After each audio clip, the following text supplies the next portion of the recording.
안녕하세요. 파이팅 홍공TV입니다. 오늘은 공인중개사 민법 2024년 기출문제 해설 미스터 우즈 변호사님과 함께 쭉 같이 살펴보겠습니다.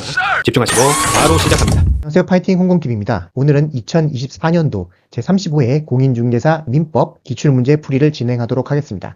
그럼 바로 시작합니다. 41번 반사회질서에 해당하는 경우를 찾는 문제입니다. 하나 구분해서 기억해 두셔야 할 것, 강행규정 중 효력규정 위반으로 무효가 되는 경우와는 구분하셔야 됩니다. 상당 부분 겹치는 경우도 있을 수 있지만 반사회질서는 사회적으로 용인할 수 없을 정도로 좀 해악의 정도가 있는 것, 그런 것들, 죄질이 안 좋은 것들, 이런 것들을 위주로 기억하시면 될 것 같습니다. 자, 1번 살펴봅니다. 법령에서 정한 한도를 초과한 부동산 중개수수료 약정, 이것이 대표적인 강행규정 위반, 효력규정 위반인 것이죠. 그렇게 해서 이런 약정은 무효가 됩니다. 효력규정 위반이기 때문에 무효가 되지만 이것이 반사회적이다? 그렇게까지는 보지 않기 때문에 반사회 질서에 해당하는 것은 아닙니다. 자, 2번 강제집행 면할 목적으로 허위의 근저당권을 설정한 행위도 마찬가지 반사회적 질서에 해당하지는 않습니다. 대표적인 것이 3번인데요. 자, 다수의 보험계약을 통해 보험금을 부정취득, 대표적으로 경제질서를 아주 해치는 이런 행위도 반사회적 질서에 해당한다는 것입니다. 그럴 목적으로 체결한 보험계약, 이것은 반사회 질서에 해당한다. 잘 기억해 두시기 바랍니다. 자, 요 4번 봅니다. 비자금을 소극적으로 반사회 질서가 아니다라는 힌트를 많이 주고 있죠. 소극적으로 은닉하기 위해서 그냥 임치계약을 했을 뿐이니까 요거는 반사회 질서에 해당하는 것은 아니다. 자, 마지막으로 양도소득세 회피 목적으로 실제 거래가액보다 낮은 금액으로 기재한 매매계약 이런 경우 있죠. 회피할 목적으로 이루어진 것이라 하더라도 곧 반사회적 질서에 반하는 것이라고 단정할 수 없다는 것이 판례 입장입니다. 그래서 5번에 해당하지 않는다. 참고로 조세 회피, 법적 규제를 피하기 위해서 거래 외관 형식을 가장한 경우, 이런 거는 허위 표시 등으로 해결할 수 있다. 어쨌거나 이런 경우에도 반사회적 질서에 해당하는 것은 아닙니다. 자, 42번 문제 살펴봅니다. 갑은 강제집행을 면하기 위해서 자신의 X 부동산을 을에게 가장 매도하여 소유권 이전 등기를 해주었는데 을이 이를 병에게 매도하고 소유권 이전 등기를 해주었다. 자, 간단하면 이렇게 쓰여지죠. 갑이 있고 을에게 자기의 부동산 X 부동산을 넘겨줬습니다. 가짜로 넘겨준 거죠. 강제집행 면하기 위해서 가장 매도하였는데 을이 이거를 병에게 다시 넘겨주었다는 뜻이죠. 자, 살펴봅니다. 갑과 을 사이의 계약은 뭐죠? 통정 허위. 가짜로 넘겨는 허위이기 때문에 무효이다. 너무나 당연한 말입니다. 맞는 말. 자, 갑과 을 사이의 계약은 채권자 취소권의 대상이 될 수 있다. 물론 이것이 허위이긴 하고 무효이긴 하지만 매매라는 외관을 갖추고 있기 때문에, 그죠? 갑의 채권자가 누가 있다고 싶다. A. 이 사람이 채권자 취소로서 갑과 을 사이의 매매 계약을 취소할 수 있느냐? 취소할 수 있습니다. 왜일까요? 그것은 다른 것이고 무효인지 따질 필요가 없잖아요. A를 보호하기 위해서 이것이 유효인 경우에도 취소할 수 있는데 무효인 경우도 취소할 수 있어야 하지 않을까요? A를 보호하기 위해서 채권자 취소권이 존재하기 때문에, 그런 제도가 존재하기 때문에 갑을 사이에 계약이 무효라 하더라도 A는 별도로 채권자는 채권자 취소권을 행사할 수가 있습니다. 자, 병이 선의인 경우 과실 여부를 묻지 않고 소유권을 취득한다. 맞습니다. 선의의 제3자에게 대항을 불가하고 무과실은 요구하지 않기 때문이다. 맞는 지문. 자, 4번 병이 악이라는 사실의 증명 책임은 허위 표시를 무효를 주장하는 자에게 있다. 왜 그럴까요? 기본적으로 병은 제3자이고 보통 선의는 추정됩니다. 추정되기 때문에 이것 그 사람이 알고 있다. 악이다. 그래서 병이 취득을 못한다 라고 하는 사실은 추정되는 사실을 뒤집기 위한 사람, 그 사람이 증명해야 된다는 것이죠. 무효를 주장하는 자에게 증명 책임이 있다. 맞습니다.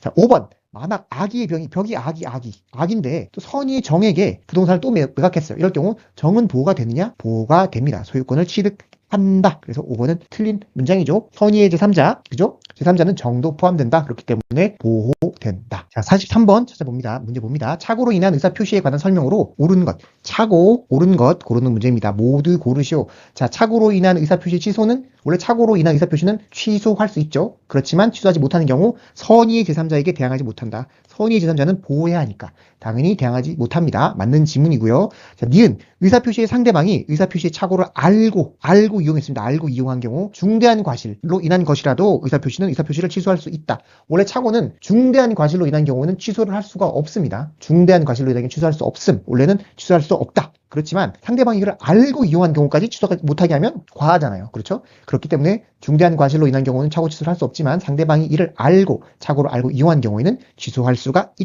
있습니다. 자, 맞는 지문. 자, X토지를 계약의 목적물로 삼은 당사자가 모두 집어내 착오를 일으켜서 계약서의 목적물을 Y 표시로 표시한 경우 착오를 이유로 의사표시를 할 수 있다. 착오라는 게 뭐죠? 뭔가를 잘못 알았다는 건데 여기서는 의사표시 간에 서로 간에 잘못된 것이 있나요?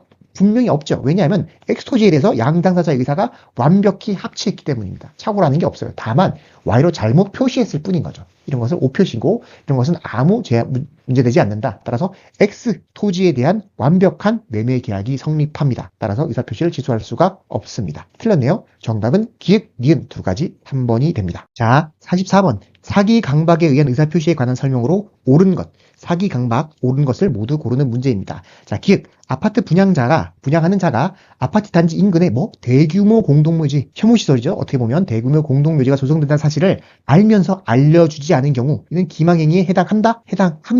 해당해요. 아파트 인근에 쓰레기 매립장, 공동묘지, 이런 것들이 건설 예정이라는 사실을 알려주지 않는 것은 부작위에 의한 기망행위에 해당합니다. 당연히 알려줘야 할 의무가 있다는 것이죠. 계약상 의무가 있는데 이걸 알려주지 않은 것은 부작위에 의한 기망행위에 해당한다. 그래서 기억은 옳은 지문입니다. 자, 교환계약의 당사자가 목적물의 시가에 대해 묵비한 것은 기망행위. 목적물의 시가, 교환계약할 때는 서로 이것 시가가 얼마인지 정확히 알려주지 않을 수도 있죠. 그 말은 무슨 말이냐면 상대방이 저것이 얼마 정도 할 것이다 라는 걸 각자 알아서 알아봐야 한다는 뜻이죠. 그래서 어느 정도 타인의 부지나 이런 걸 이용하는 것은 사기로 하진 않습니다. 그래서 시가를 묵비했다는 사실 자체로 사기가 되는 것은 아니다. 그래서 이것은 틀린 지문이네요. 자, 디귿. 3자의 강박에 의한 의사표시에서 상대방의 대리인은 제3자에 해당하지 않는다. 자, 3자의 사기 강박이 있을 경우 어떻게 하죠? 원래 제3자 사기 강박은 상관이 없는데 상대방이 알거나 이럴 경우에는 표시한 사람이 취소할 수 있어야 되잖아요. 그죠? 그런데 제3자에 해당하냐 안 하냐가 되게 중요한데 대리인은 제3자에 해당한다 하지 않는다? 해당하지 않습니다. 그래서 본인이 알았던지 몰랐던지 상관이 없다. 그죠? 대리인은 제3자에 해당하지가 않습니다. 그죠? 이건 맞는 지문이네요. 답은 기역, 디귿 해당합니다. 45번. 의사표시의 취소에 대해서 옳은 것을 모두 고르는 문제입니다. 자, 취소권은 추인할 수 있는 날로부터 10년이 경과에도 행사할 수 있다. 옳은 지문인가요? 아니죠. 취소는 어떻게? 추인할 수 있는 날로부터 3년. 자, 추인할 수 있는 날부터 3년. 그죠? 그 다음에 법률행위를 한 날부터 10년이 경과하면 10년 내에 해야 돼요. 그렇기 때문에 경과하면 행사할 수가 없다. 틀린 지문이네요. 자, 니은. 강박에 의한 의사표시를 한 자는 강박행위에 벗어나기 전에도 의사표시를 취소할 수 있다. 옳은 지문이에요. 옳은 지문. 자, 추인은 취소 원인이 소멸한 후 추인 사유를 인식하고 해야 되고 그것이 원칙이죠. 하지만 취소는 취소 원인이 발생하기 전이더라도 빨리 취소해서 여기서 벗어날 수 있도록 해줘야 되는 게 원칙인 거죠. 그래서 취소는 취소 원인이 소멸하기 전에도 가능하다. 그래서 니은은 맞는 지문입니다. 자, 디귿. 취소할 수 있는 법률 행위의 상대방이 이미 확정되었어요. 근데 그 상대방이 그 법률 행위로부터 취득한 권리를 제3자에게 양도한 경우 의사표시는 제3자에게 해야 된다? 틀린 지문이죠. 상대방에 대한 의사표시를 해야 됩니다. 자, 법률 행위 상대방이 확정되어 있으면 법률 행위 그 상대방에게 하는 것이지 전득자에게 하는 것이 아닙니다. 틀린 지문이네요. 그래서 맞는 답은 니은 2번이 됩니다. 자, 46번 살펴봅니다. 갑의 을에 대한 의사표시의 일반에 관한 설명으로 옳은 것을 고르는 문제입니다. 옳은 것을 고르는 문제, 의사표시 일반에 관한 질문입니다. 자, 갑이 부동산의 매수 청약의 의사표시를 발송한 후 사망했습니다. 그러면 의사표시 효력은 어떻게 나요? 효력은 발생하지 않는다? 아닙니다. 발생하죠. 자, 통지 후 사망. 제한 능력자가 되어도 효력에는 영향이 없습니다. 자, 통지 후에 이미 발송 후에 사망해도 그죠? 제한 능력자가 되어도 효력에는 영향이 없다. 그렇기 때문에 상대방에게 도달하면 그 도달의 효력이 발생한다. 1번은 틀린 지문이고요. 자, 을이 의사표시를 받은 때에 제한 능력자, 무능력자, 제한 능력자예요. 이럴 경우에도 원칙적으로 의사표시의 효력을 주장할 수 있다. 상대방이 제한 능력자인데 보낸 사람, 갑이 의사표시 도달했네 라고 효력을 주장할 수 있을까요? 그렇게 하면 안 되겠죠. 제한 능력자는 먼저 보호되어야 합니다. 제한 능력자는 보호되어야 한다. 제한 능력자에 따라서 수령은 도달로 볼 수가 없습니다. 원래 의사표시는 도달의 효력이 발생하는데 어떨 때 법정 대리인이 도달을 안 후에나 갑은 도달을 주장할 수 있을 것입니다. 자, 이건 틀린 지문이고요. 3번.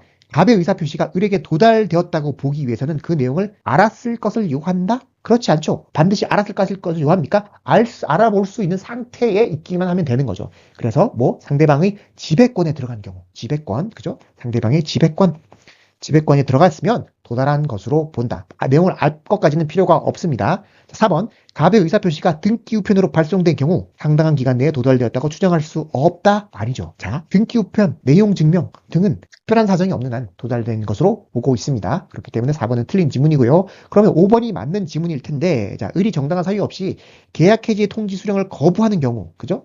을이 그 홍지의 내용을 알 수 있는 객관적 상태에 놓여 있는 때에는 의사표시의 효력이 발생한다. 그렇게 봐야겠죠. 그렇게 아니면 영원히 안 받는다 피해 다니면 도달을 할 수가 없는 거잖아요. 자, 내용을 알 수 있는 객관적 상태에 놓여 있게 되면 의사표시 효력이 발생합니다. 부당하게 수치를 거부함으로써 내용을 알 수 있는 객관적 상태의 형성을 방해한다. 그죠? 그럴 경우에는 의사표시의 효력을 부정하는 것은 신의칙상 인정되지가 않습니다. 그렇기 때문에 5번은 맞는 지문이 됩니다. 자, 다음 계약의 무권 대리에 관한 설명으로 옳은 것을 고르는 문제입니다. 옳은 것. 자, 본인이 추인을 했어요. 본인이 추인을 하면 특별한 사정이 없는 한 그때부터 효력이 발생한다. 그때부터는 추인할 때부터, 그죠? 추인 시부터 효력이 발생한다. 맞는 지문인가요? 그렇지 않습니다. 자, 이거는 무효행위 추인과 달라요. 무효행위 추인과 달라서 무권 대리의 추인은 원칙적으로 소급표. 그래서 대리행위 당시로 소급해서 효력이 발생합니다. 다만 이 경우에도 제3자의 권리를 해하는 경우에는 소급표가 인정되지 않는다. 이렇게 기억해 주세요. 원칙적으로 소급표지만 예외적으로 소급표가 인정되지 않는다. 1번은 틀린 지문이고요. 2번, 본인의 추인의 의사표시는 무권 대리행위로 인한 권리의 승계인에 대해서는 할 수가 없다. 자, 추인의 의사표시의 상대방은 누구인가요? 원칙적으로 뭐죠? 당연히 무권 대리인 할 수 있겠죠? 그리고 그 상대방 더하기 승계인도 할 수가 있습니다. 그래서 이건 할 수 없다. 그러니까 틀린 지문이겠죠. 자, 3번. 계약 당시 무권 대리임을 알았던 아기의 상대방은 추인이 있을 때까지 의사표시 철회할 수 있나요? 상대방은 보통 철회할 수 있는 경우가 있죠. 근데 무권 대리임을 안 경우에는 철회를 할 수가 없습니다. 뭘 할 수 있죠? 그 대신 추인 여부의 최고권. 추인할 거예요. 최고권은 있다. 원칙적으로 최고권, 철회권 두 개가 있는데 악인 경우에는 최고권만 있다. 철회권은 없다. 한 번은 틀린 지문이네요. 자, 4번. 무권 대리의 상대방은 상당한 기간을 정하여 본인에게 추인 여부의 최고의 확답을 최고할 수 있다. 최고할 수 있죠. 그리고 확답을 바라지 않으면 추인한 것으로 보나요? 추인하지 않은 것으로 본다. 그죠? 틀렸어요. 추인하지 않은 것. 자, 난 무권 대리, 누가 나 대신에 무권 대리를 했고, 그죠? 본인인데, 누가, 추인할 거냐 물었어요. 그러면 난 아무 대답도 안 할 의무가 없는 거죠. 내가 대답 안 했다고 해서, 추인했네? 라고 보는 건 이상하잖아요. 그죠? 나는 아무 상관없이 아무 말도 떠들지 않을 자유가 있다. 그렇기 때문에 본인 확답을 최고할 수 있고, 기간 내에 확답을 바라지 아니하면 추인을 거절한 것으로 본다. 추인하지 않은 것으로 봅니다.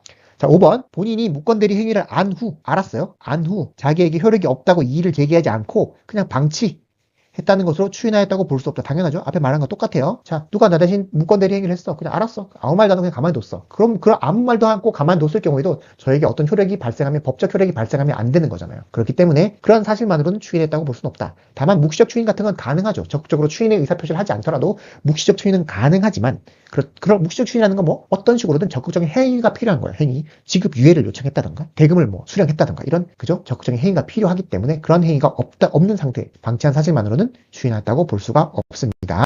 48번 살펴봅니다. 갑은 자신의 토지에 관한 매매계약 체결을 위해 을에게 대리권을 수여하였고, 자, 그러면 갑이 본인이고, 그죠? 본인이고, 을이 대리인입니다. 대리인. 자, 을은 갑의 대리인으로서 병과 매매 계약을 체결했습니다. 다음 설명 중 옳은 것을 모두 고르시오. 자, 을은 원칙적으로 복대리인을 선임할 수 있다. 을은 뭐죠? 법정 대리인인가요? 의미 대리인인가요? 법에 정한 것이 아니라 갑으로부터 대리권을 수여받은 임의 대리인입니다. 임의 대리인은 원칙적으로는 복대리인을 선임할 수가 없다. 본인의 승낙이 있거나 부득이한 사유가 있어야 복대리인 선임할 수가 있다. 원칙적으로 복대리인 선임할 수가 없다. 자, 이건 틀린 지문이네요. 자, 을은 특별한 사정이 없는 한 계약을 해지할 권한이 없다. 맞습니다. 왜냐하면 계약을 체결하라고 대리권을 부여받은 것이죠. 계약 체결을 위한 여러 가지 부수적인 행위를 할 수 있지만 체결하는 것이 아니라 계약 자체를 깨는 것. 이것은 원래 대리권의 범위에 포함된다고 볼 수가 없습니다. 따라서 해지할 권한은 없다. 이거는 맞는 지문입니다. 자, 3번. 디귿. 을이 병에게 갑의 위임장을 제시했어요. 병이, 갑의 위임장, 을이 위임을 받아 하는 거구나. 알 수 있겠죠. 체결하면서 계약서상 매도인을 원래 원칙은 매도인 누구죠? 매도인은 갑이고, 대리인, 그죠? 대리인 을인 거죠. 근데, 이거 아니고 그냥 을이 계약하는 것처럼 기재했을 경우. 특별한 사정이 없는 한 갑의 계약 효력에 미치지 않는다. 이게 맞나요? 원래 을은 뭐죠? 계약서상 현명이 안 됐으니까 대리인으로 행위하지 않고 마치 본인처럼 행위한 것이죠. 이렇게 하면 대리인을 위한 것이 아니라 본인을 위한 것이 아니라 대리인 을을 위한 행위로 볼 수밖에 없습니다. 근데 이런 경우에도 상대방이 대리인임을 알았거나 알 수 있었을 경우 그 효과를 누구에게? 본인에게 미칩니다. 여기서는 뭐죠? 위임장을 제시했잖아요. 얘가 대리인으로 하는 걸 알 수 있잖아요. 충분히. 그럴 경우에는 갑에게 계약의 효력이 미친다. 그죠? 그래서 이건 틀린 지문입니다. 자, 답은 니은 1번이 됩니다. 다음 중 취소할 수 있는 법률 행위의 법정 추인. 자, 법정 추인하면 뭘 기억하라고 기억하시나요? 경, 담, 양, 직돼 있죠? 뭐냐? 이행의 청구, 그죠? 경계, 그 다음에 담보의 제공, 권리의 양도, 강제 집행. 이거 다 뭐죠? 근데 법정 추인이라는 건 추인할 수 있는, 자, 즉, 취소권자가 하는 거예요. 취소권자가 아니고, 예를 들어 상대방, 취소권자가 아닌 상대방의 이행 청구, 이런 건 당연히 안 되겠죠? 그래서, 이행 청구, 이행의 청구, 그죠? 경계, 그 다음에 담보 제공, 강제 집행. 다 들어갔죠? 근데 혼동은 아니네요. 답은 1번입니다. 자, 법률행위 부과에 관한 설명으로 틀린 것을 고르는 문제입니다. 부과에 관해서 틀린 것. 자, 조건 의사가 있더라도 표시되지 않으면 조건이 되지 않는다. 너무 당연한 말이죠. 표시 안 되면 어떻게 알겠어요? 그죠? 모든 의사표시는 표시되지 않으면 상대방이 인식할 수 없고, 당연히 외부에 표시되지 않으면 조건도 외부에 표시되지 않으면 당연히 조건이 되지가 않습니다. 맞는 지문이네요. 자, 기한이익 상실의 특약. 기한이익 상실의 특약은 특별한 사정이 없는 정지조건부 기한 상실이냐 정지조건이냐 추정한다. 맞나요? 아니죠. 이거 말고 뭐가 있죠? 형성권적 기한 상실 특약으로 추정하죠. 왜냐하면 기한의 이익이라는 건 채권자를 이익을 위한 거예요. 기한의 이익 어떻게 해서 채권자를 위한 거기 때문에 채권자에게 어떤 선택권을 줘야 돼요. 당연히 기한 이익이 상실된 효과가 바로 발생하는 것이 아니라 채권자가 이 기한 이익을 상실시킬까 말까 하는 선택권을 줘야 된다고요. 그렇기 때문에 형성권적 기한 이익 상실 이익으로 추정합니다. 그래서 2번은 틀린 지문 바로 답이네요. 자, 나머지 지문도 살펴봅니다. 조건을 붙일 수 없는 법률행위에 조건을 붙인 경우. 붙일 수 없는 붙이면 정함이 없으면 법률행위 전부가 무효가 됩니다. 조건만 무효되는 거 아니다. 조건만 무효되는 거 아니고 법률행위 전부가 무효가 된다. 자, 정지조건부 법률행위에 해당한다는 사실에 대한 증명 책임은 법률로 인한 법률 효과의 발생을 다투는 자에게 있다. 맞습니다. 다투는 자에게 있습니다. 어떤 법률 효과가 딱 발생했어요. 사건이 발생했는데 아직 효과가 발생 안 했어. 왜냐하면 정지 조건이 있잖아. 정지 조건이 있기 때문에 조건이 있으면 요 조건이 있단 말이야. 그러니까 정지 조건이 있으니까 아직까지 효과가 발생하지 않았어. 그렇기 때문에 효과의 발생을 다투는 자에게 있고, 그럼 반대로 정지 조건이 성취했어. 그렇기 때문에 이제 효과가 발생한 거야 라고 한 사람은 효과를 주장하는 자에게, 효과의 발생을 주장하는 자에게 조건이 성취되었다는 사실을 증명할 책임이 있는 것입니다. 자, 5번 불확정한 사실이 발생한 때를 이행 기한으로 정한 경우 사실이 발생이 불가능한 때에도 기한이 도래한 것으로 본다. 맞습니다. 불확정한 사실을 이행기로 정한 경우에는 사실이 발생한 경우뿐만 아니라 사실이 발생이 불가능하게 된 경우도 이행기가 도래한 것으로 봅니다. 이건 기한이기 때문에 그런 거죠. 맞습니다. 맞는 지문입니다. 예, 다음 문제 살펴봅니다. 물권에 관한 설명으로 옳은 것을 고르는 문제입니다. 물권. 자, 살펴봅니다. 1번. 관습법에 의한 물권은 인정되지 않는다. 원래 물권은 뭐죠? 법정주의이기 때문에 법에 의해서만 만들어집니다. 그러면 관습법도 거기에 해당하나? 해당합니다. 여러분들 잘 아시는 관습법상 법정지상권 이런 것들이 있죠. 그 말은 곧 관습법에 의해서 물권은 인정된다는 뜻입니다. 그래서 1번은 틀린 지문이 됩니다. 자, 2번. 저당권은 법률의 규정에 성립할 수 없다. 저당권은 원래 양당사자 합의에 의해서 이루어지는 거지만 법률 규정에 의해서 어떤 물권이 성립할 수 있죠? 저당권이 있냐? 있습니다. 임차지상 건물에 대한 법정 저당권 이런 거 있죠? 그죠? 그러니까 이것도 있다. 성립할 수 없다는 틀린 지문이 됩니다. 자, 3번. 부동산 물권 변동에 관해서 공신의 원칙이 적용된다. 공신의 원칙이 뭐죠? 공신의 원칙이 뭐냐? 자, 공신의 원칙이라 하면 부동산 등기가 있으면 그 등기를 믿고 거래를 하면 무조건 보호가 된다. 이런 뜻입니다. 등기를 믿고 했는데 보호된다. 즉 권리를 취득하거나 권리를 박탈당하지 않는다. 이런 뜻이죠. 근데 실제는 그렇습니까? 그렇지 않죠. 부실 등기가 있고 그걸 믿고 거래해도 권리 취득을 불가합니다. 그죠? 그렇기 때문에 공신의 원칙, 무조건 보호되는 공신의 원칙은 적용되지 않습니다. 우리나라 법상 적용되지 않는다. 다만 등기를 믿고 했으면 적어도 선의로 한 것이죠. 그죠? 선의, 무과실 등은 추적될 수 있지만 그렇다고 등기를 믿고 거래했다고 해서 무조건 보호가 되지 않습니다. 따라서 공신의 원칙 적용 안 된다. 자, 틀린 지문이고요. 4번 살펴봅니다. 한 필의 토지, 1필의 토지 일부에 대해서는 저당권이 성립할 수 있다. 원래 물권은 뭐죠? 일물, 일권주의죠. 그렇지만 용익 물권 같은 경우에는 그죠? 한 필 토지 일부에 대해서 성립할 수가 있습니다. 왜냐하면 용익 물권이라는 것은 물권 부동산 일부를 실제로 사용하는 물권이기 때문에 이렇게 쓸 수도 있고 이렇게 쓸 수도 있고 이렇게 쓸 수도 있죠. 이렇게 쓸 수도 있고. 근데 저당권은 실제로 사용하지 않고 관념적으로만 존재합니다. 관념적으로만. 그렇기 때문에 저당권은 나눠서 그죠? 나눠서 표시할 방법도 없어요. 그렇기 때문에 일부에 대해서 저당권이 성립할 수는 없습니다. 4번이 맞는 지문이 되고요.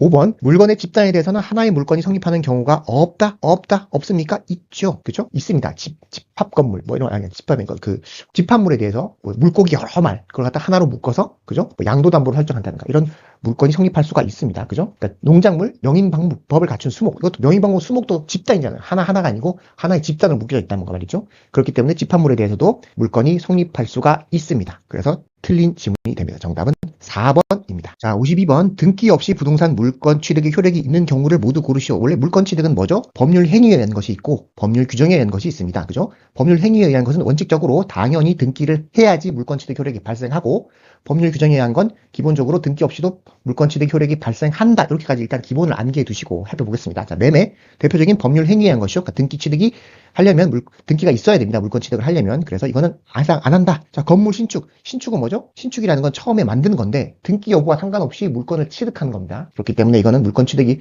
효력이 발생한다. 자, 점유취득 시효는 뭐죠? 법률 규정에 의한 취득이지만 이건 요건이 별도로 있습니다. 점유취득 시효는 취득 요건을 모두 갖추고 마지막으로 등기를 해야지, 그죠? 물건을 취득한다. 그렇죠. 법률 규정에 의한 것이지만 그럼에도 불구하고 물건 취득하기 위해서는 등기가 필요하다. 그래서 이것은 아니고, 자, 공유물의 현물분할 판결. 공유분의 현물분할 판결, 형성 판결에 의해서, 그죠? 판결에 의해서 물건을 취득하는 대표적인 예죠. 등기가 필요 없는 예입니다. 정답은 니은 디귿이고, 기억하실지 모르겠지만 상판진 경기 축구 지지갱 이렇게 해서 한번 말씀드린 적 있죠? 그죠? 상속, 형성 판결, 공용 징수, 경매, 그다음에 원시 취득에 의한 법률 규정, 그죠? 구분 소유권, 법정 지상권, 법정 관습법정, 법정 지상권, 그다음에 전세권 등의 법정 갱신권, 이런 것들 모두 법률 규정에 의해서 등기 없이 물건 취득의 효력을 가진 경우입니다. 자, 정답은 어쨌거나 니은과 니을 3번이 됩니다. 네, 점유보호 청구권에 관한 설명으로 틀린 것 고르는 문제입니다. 점유보호 청구권 틀린 것 고르는 문제. 자, 1번. 점유권에 기인한 소는 본권에 관한 이유로 재판하지 못한다. 대표적으로 맞는 지문이죠. 점유권에 기인한 소와 본권에 기인한 소는 서로 영향을 미치지 아니합니다. 점유권에 기인한 소에서 본권에 관한 이유로 재판하지 못한다. 즉 무슨 말이냐면 점유보호 청구권에 기인한 소는 점유보호 청구권이 이유가 있는지 없는지로만 따진다는 겁니다. 있는지 없는지로만. 그래서 실제로 이 사람이 본권, 실제로 소유자인지 이런 건 따지지 않는다. 그러면 점유권 가진 사람이 무조건 이기냐. 일단은 점유권 보호에 관한 청구서에서는 점유권에 기인한 소에서만 그 이유로만 따진다는 걸 기억해 두시고, 별도로 이 사람은 본권에 관한 권리를 주장해서 별도로 나중에 권리를 다시 갖고 오거나 할 수 있는 것이죠. 자, 1번 맞는 지문. 자, 과실 없이 점유를 방해되는 자, 과실이 없어요. 방해당한 데서 방해 배제를 청구할 수 있다. 맞는 지문입니다. 일단 내 땅이 누군가에서 침해를 당했어요. 방해를 받고 있어요. 그럴 경우는 이 사람이 일부러 그랬는지 아니면 실수로 그랬는지 따지지 않죠. 어쨌거나 내 거는 날 걸 보호해야 되기 때문에 그런 사람에게서도 당연히 방해 배제를 청구할 수가 있습니다. 현실적 방해를 한 상태이면 족하다. 과실 여부를 따지지는 않는다. 자, 3번. 점유자가 사기를 당해, 사기에 당해서 점유를 이전한 경우 점유물 반환 청구를 할 수 있다, 없다? 없다. 맞습니다. 자, 점유물 반환은 점유 침탈에 대해서 그거를 보호하기 위해서 반환 청구를 하는 것입니다. 침탈한 것은 뭔가 강제적으로 뺏겼다는 느낌이 들지 않나요? 침탈. 그렇기 때문에 사기로 줬거나 이건 강제로 준 거 아니고 자기가 어쨌건 주긴 준 거예요. 속아서 준 거지만, 아니면 임의로 줬을 경우에는 침탈이 아니기 때문에 반환 청구는 불가하다. 한 번도 맞는 지문이네요. 4번. 공사로 인해서 점유를 방해를 받은 경우. 점유를 방해받았어요. 원래 공사로 인해서 점유를 방해받으면 당연히, 그죠? 방해적을 청구할 수 있죠. 그런데 공사가 언제까지? 완성된 때에는 방해적을 청구하지 못한다. 맞는 지문이죠. 당연히 할 수 있지만 공사 착수 1년이 경과하거나 공사가 완성된 때는 그때는 종기죠. 방해 제거를 청구하지 못합니다. 자, 4번도 맞는 지문. 5번. 타인의 점유를 침탈당한 뒤 제3자에 의해서 점유를 침탈당한 자는 점유물 반환 청구권의 상대방이 될 수가 있다 이나네요? 안 됩니다. 자, 침탈 행위를 한 자에 대해서 청구할 수 있는 것입니다. 점유를 상실하면 상대방이 될 수 없습니다. 다만 특별성기 승계인, 그래서 침탈당한 후 누가 또 갖고 갔단 말이에요. 그럴 경우에는 원칙적으로 상대방이 될 수가 없습니다. 다만 악의인 경우에는 상대방이 될 수가 있다. 이렇게 기억하시면 될 것 같아요. 5번이 틀린 지문입니다. 54번 살펴봅니다. 갑은 자신의 토지를 을에게 매도하였고, 자, 갑이 있고요. 토지를 을에게 매도하였습니다. 자, 을은 토지를 점유했어요. 쓰다가 다시 병에게 또 인도했습니다. 그죠? 병에게 또 인도했습니다. 자, 갑과 을은 모두 대금을 전부 지급했고, 줄 돈 다 주었고, 받았고, 갑을 병 사이에 뭐가 있다? 중간 생략 등기 합의가 있었다. 다음 중 옳은 것을 고르는 문제입니다. 자, 갑은 병을 상대로 소유물 반환 청구를 할 수가 있다? 할 수 있나요? 할 수가 없죠. 왜냐하면 자 보실까요? 자 갑, 을 매매계약 유효하고 을병 매매계약 유효합니다. 결국은 갑은 매매계약에 의해서 그죠? 소유권 이전 등기 의무를 진 사람이에요. 그죠? 그런 소유권 이전 등기를 준 매수인은 물론 매수인 을은 물론 을로부터 이전받은 병에게 대해서도 소유권 반환 청구를 할 수가 없습니다. 그래야 맞겠죠. 매매계약은 유효하니까. 결국 매매계약에 따라서 이전 등기를 할 의무를 진 자가 최종적으로 권리를 취득할 자에게 반환 청구를 할 수 있다? 이건 맞지 않는 것이죠. 그래서 틀린 지문입니다. 자, 갑은 을을 상대로 소유물 반환 청구를 할 수가 없다. 마찬가지로 말씀드린 거 똑같아요. 매도인은 매수인에게 반환 청구를 할 수가 없겠죠. 자, 맞고. 2번은 맞는 지문이네요. 2번이 맞는 지문. 자, 3번 봅니다. 병은 직접 갑을 상대로 이전 등기 해달라 할 수가 있나요? 청구할 수가 있습니다. 원래는 뭐죠? 못하죠. 갑은 을은 병은 을에게, 을은 갑에게 할 수 있지만 3자 간 중간 생략 등기 합의가 있잖아요. 그럴 경우에는 직접 병이 갑에게 직접 이전 청구를 할 수가 있다. 그쵸? 3번 틀린 지문. 자, 병은 을을 대위해서 직접 청구할 수도 있지만 기존에 그렇다고 갑을 간의 매매계약, 을병 간의 매매계약이 효력이 없는 건 아니죠. 유효하기 때문에 그 매매계약에 기초해서 을을 대위해서 갑을 상대로 소유권 이전 청구를 할 수가 있습니다. 자, 을을 대위해서 넘겨주세요. 이렇게 갖고 올 수도 있다는 것이죠. 자, 을이 인도받은 후 10년이 지나서 10년 을은 갑에 대해서 소유권 이전 등기 청구를 할 수가 없다? 할 수가 있습니다. 할 수가 있죠. 소유권 이전 등기 청구권은 소멸시효가 있는데, 그죠? 그런 경우에 인도를 받은 경우, 을이 인도를 받았으면 을은 갑에게 이전 청구할 수 있는 뭐죠? 소멸시효가 진행하지 않아요. 그죠? 계속 인도하고 점유하고 있는 한 계속 이전 등기 청구를 할 수 있는 거고, 거기에 더 나아가 적극적으로 소유권을 더 권리를 행사한 거죠. 병에게 넘겨줬을 경우.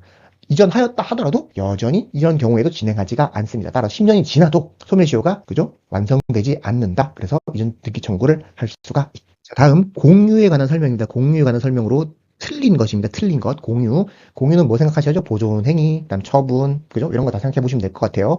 공유물의 보존행위는 각자가 할 수 있죠. 그 보존행위 다 각자 할 수 있는 거 보존행위 너무 맞는 지문 꼭 기억하셔야 될 지문이죠. 모르면 안 됩니다. 두 번째, 공유물의 전부를 사용 수익할 수 있죠? 다 사용 수익할 수 있는데 어떻게? 지분의 비율로. 전부를 사용하는 거예요. 전부를 지분의 비율로 사용 수익할 수 있다. 맞는 지문이 되겠네요.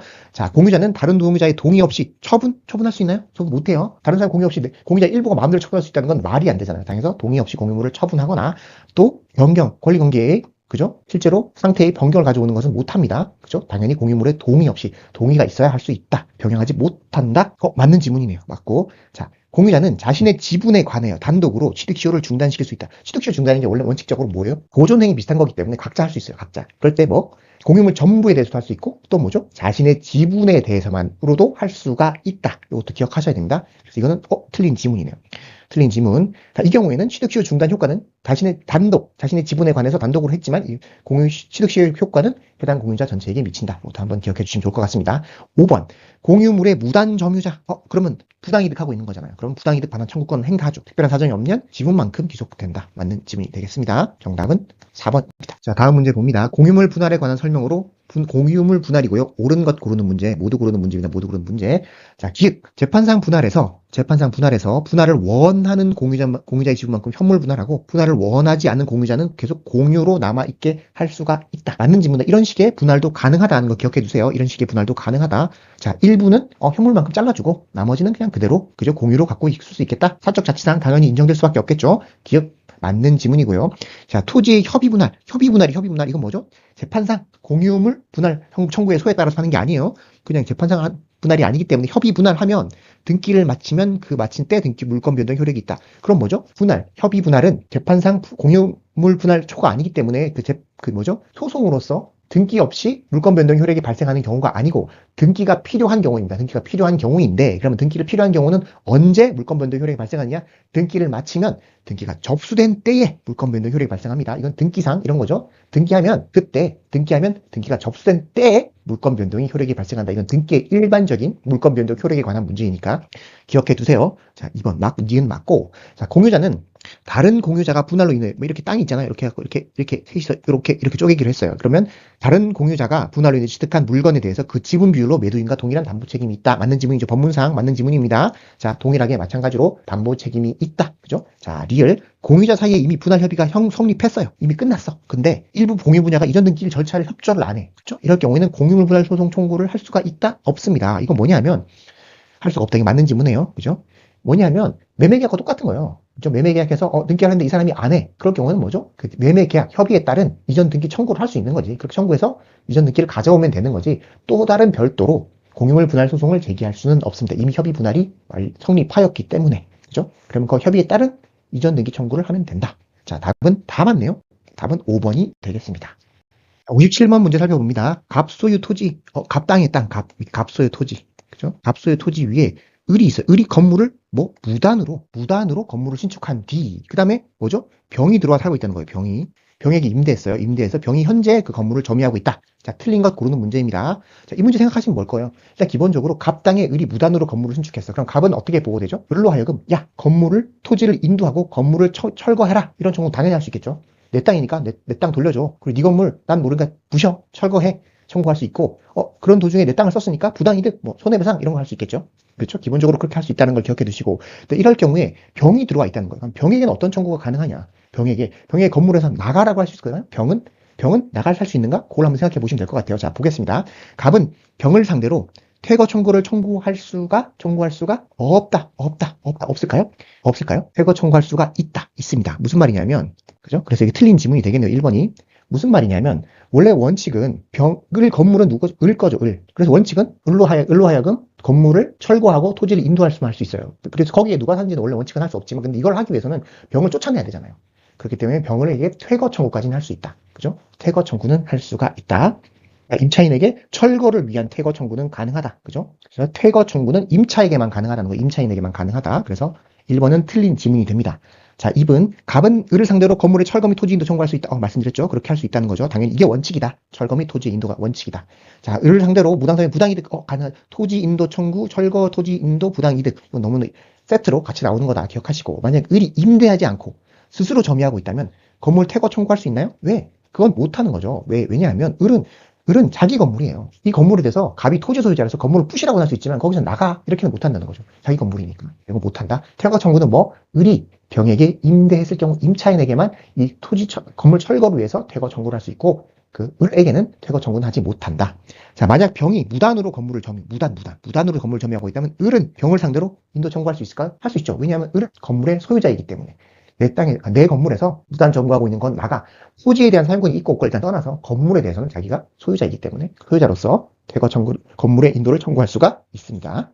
정답은 1번입니다. 자, 58번 분묘기지권 잘 안 나오는 문제인데 분묘기지권에 대한 설명으로 옳은 것 모두 고르는 문제입니다. 자, 기억 분묘기지권은 공분 등 외부에서 분묘의 존재를 인식할 수 있는 자, 틀렸네. 오타 있는 형태를 갖추고 등기해야 성립한다. 그런가요? 분묘기지권은 그렇지 않습니다. 등기 없이 성립하는 대표적인 물건이죠. 분묘기지권은 등기 없이 성립합니다. 그렇기 때문에 등기 없이 성립하기 때문에 등기를 성립한다. 등기하는 것도 없죠. 그러니까 틀린 지문. 자, 토지 사유자의 승낙을 얻어 분묘를 설치함으로써 분묘기지권은 분묘기지권 토지권의 승낙을 얻어서 성립할 수가 있죠. 계약 같은 걸로 분묘기지권을 취득한 경우 설치할 당시의 토지 소유자와의 합의에 의해서 지료를 정했어요. 그죠? 근데 이때 그 의무의 존부나 범위의 효력은 승계인에게 미치지 않는다라고 했는데요. 원칙적으로 승계인에게 미칩니다. 그래서 이거는 틀린 지문이네요. 자, 승계인에게 미친다. 기억하세요. 미친다. 승낙을 얻어서 설치했고, 그 다시 설치 당시 토지 소유자와의 합의에 의해서 지료 지급 의무의 존부나 범위의 효력은 그 승계인에게도 미친다. 기억해 두시고. 자, 자기 소유 토지에 대해서 분묘를 설치한 사람이 자기 땅에서 분묘를 또 설치했어요. 자기 땅에서 자기가 설치한 거죠. 양도하면서 분묘를 이정하겠다는 특약을 하지 않았어요. 그러면 분묘기지권, 이것도 약간 관습법상 법정 지상권처럼 공동 소유, 둘 다 소유의 땅과 땅과 분묘를 다 소유하였다가 소유자가 바뀌었어. 그럴 경우에는 분묘기지권을 취득합니다. 이런 경우에는, 그죠? 특별한 사정이 없는 한 기지권이 성립한 때, 분묘기지권이 성립한 때부터 지료를 지급할 의무가 있다. 지료 지급할 의무가 있는데 언제부터? 성립한 때. 그죠? 분묘기지권은 성립한 때. 즉, 뭐죠? 토지를 양도하면서 그때 성립하죠. 그때 지료를 지급할 의무가 발생한다. 이것은 맞는 지문이 되겠네요. 정답은 2번입니다. 자, 지역권에 관한 설명으로 틀린 것 고르는 문제입니다. 틀린 거 찾아보겠습니다. 자, 지역권은 유역지와 분리하여 양도될 수 없다. 맞는 지문이죠. 왜냐하면 지역권이라는 건 유역지를 위해서 존재하는 거예요. 그렇기 때문에 분리 양도 못합니다. 분리 양도 못하고 어떻게 돼요? 수반성. 유역지 소유권이 이전되면 따라서 수반됩니다. 아시겠죠? 그래서 분리 양도할 수 없다. 맞는 지문. 자, 지역권은 표현된 것이 아니라도 시효 취득할 수 있다? 틀린 지문이죠. 원칙적으로 시효 취득이라는 것은 외관상, 어떤 외관상 사실 상태를 보호해주는 측면이 있기 때문에 외관상 어떤 사실 상태가 다른 사람에게 보여야 된다는 거죠. 그렇기 때문에 표현되는 것이 아니고 아무도 모르면, 그런데 갑자기 지역권이 생겼다? 그러면 그 원래 토지의 그 지역권을 발생한 것을 수인해야 하는 토지의 소유자 같은 사람은 너무 황당하잖아요. 그렇기 때문에 적어도 표현되죠. 계속되고 표현된 것에 한하여 시효 취득을 할 수가 있습니다. 이번은 틀린 지문. 자, 나머지 것도 봅니다. 요역지 소유권이 이전되면, 즉 함께 이전되는데 수반성이라고 했죠. 같이 이전됩니다. 같이 이전되고, 자, 요역지 공유자 1위는 그 토지 지분에 관한 지역권을 소멸시킬 수 없다. 맞죠?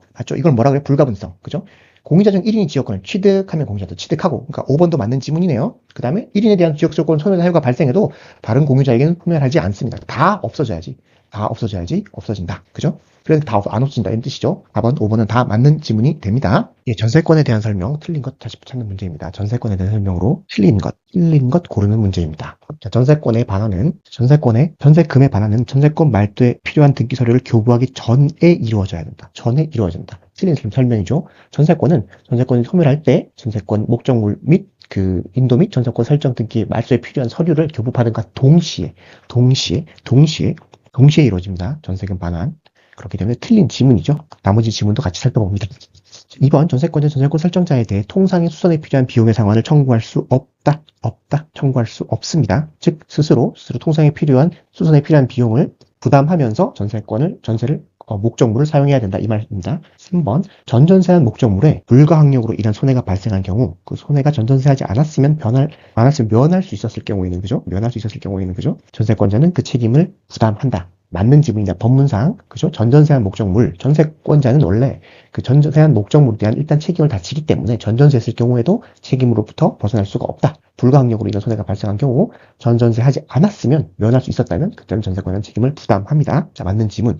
자, 대지와 건물을 소유한 자가 건물에 대해서만 전세권을 설정한 후 대지를 건물에 대해서만 전세권을 설정한 후에 대지를 제3자에게 양도한 경우 자, 제3자는 전세권 설정자에 대해서 대지에 대한 지상권을 설정한 것으로 본다. 이것도 맞는 지문입니다. 맞는 지문 법상 305조 맞는 지문입니다. 기억해 두시고. 자, 5번 타인의 토지에 지상권을 설정한 자가 그 위에 타인의 토지에 지상권을 설정한 자가 그 위에 건물을 신축했어요.